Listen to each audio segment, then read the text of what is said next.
दिल्ली में Congress working committee की meeting में सोनिया गांधी ने कहा कि अगर हम एकजुट रहते और अनुशासित रहते और सिर्फ पार्टी के हित पर ध्यान केंद्रित करते तो मुझे पूरा विश्वास है कि हम अच्छा कर पाते।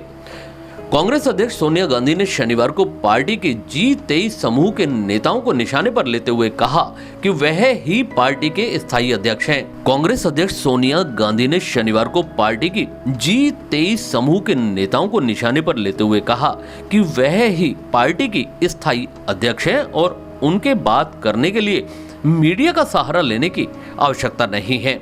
उन्होंने कांग्रेस कार्य समिति की बैठक में यह भी बताया कि अध्यक्ष के चुनाव की प्रक्रिया 30 जून तक पूरी की जानी थी, लेकिन कोरोना महामारी के कारण इसे टालना पड़ा और अब इसकी रूपरेखा पेश की जाएगी।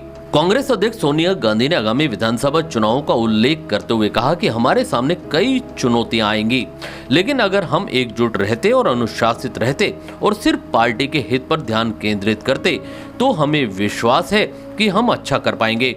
सोनिया ने यह भी बताया कि उत्तर प्रदेश, पंजाब, उत्तराखंड, गोवा और मणिपुर में होने वाले विधानसभा चुनाव के लिए तैयारियां शुरू हो चुकी हैं।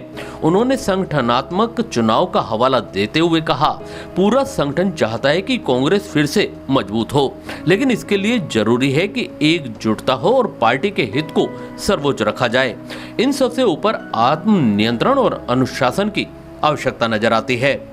सोनिया गांधी ने यह भी कहा कि कोरोना संकट के कारण अध्यक्ष के चुनाव को लेकर समय सीमा बढ़ानी पड़ी थी। उन्होंने जोर देकर कहा, अगर आप मुझे बोलने की इजाजत दें तो मैं पूर्णकालिक और सक्रिय अध्यक्ष हूं। पिछले 2 सालों में कई साथियों और खासकर युवा नेताओं ने नेतृत्व करने की जिम्मेदारी उठाई है और पार्टी की नीतियों को लोगों तक लेकर गए हैं। उन्होंने G23 नेताओं को नसीहत देते हुए कहा, मैंने सदा स्पष्टवादिता की सराहना की है। मुझे मीडिया के जरिए बात करने की आवश्यकता नहीं है, इसलिए हम सभी यहाँ खुली और ईमानदार चर्चा करते हैं, लेकिन इस 4 दीवारी से बाहर जो बात जाए वो CWC का सामूहिक फैसला होना चाहिए।